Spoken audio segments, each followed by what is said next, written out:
with all boldness, all confidence, Christ will, even now as always, be exalted in my body, whether by life or by death.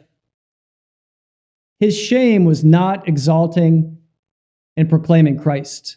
His hope and expectation was exalting Christ even in his body, even in imprisonment, even in sickness, even in persecution, even in being beheaded.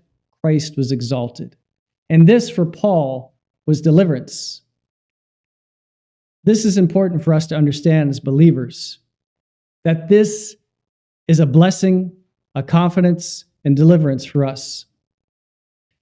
So we can ask ourselves, what are we eagerly expecting? What's my eager expectation?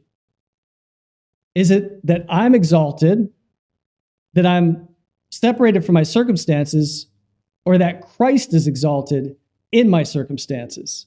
There's a big difference there. And we can get into the wrong mindset, where I want to be delivered out of this world completely, taken away from everything that burdens me. But that's not Christ's will for our life. What do you hope for in difficult circumstances? For me, it's usually ease, tranquility, but that's not what Christ's will is again. Again, Paul says that his eager expectation and hope was to exalt Christ in his body, by life or by death.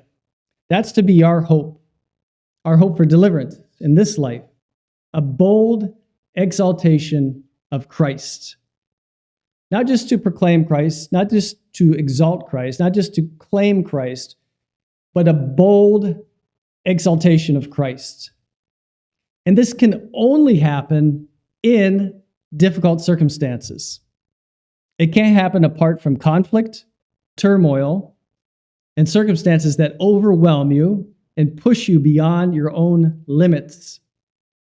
Christ's bold exaltation happens when we're flattened by life and when we're overrun by concern and anxiety, doubt, fear, grief, sorrow, pain, and weakness.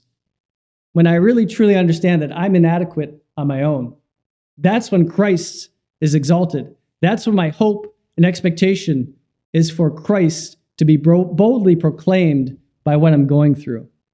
And this can only be true of a Christian that knows they are going to heaven because they've put their faith in Christ and Christ alone. If I don't have hope in that next life, I will have my hope in this life. The furnace of affliction is where Christ is most boldly exalted. When you find yourself in the worst spot, in the least preferred spot, that's where Christ can be most boldly proclaimed. And the only ones that can walk into that fiery furnace are those who've already been delivered from death and sin and hell.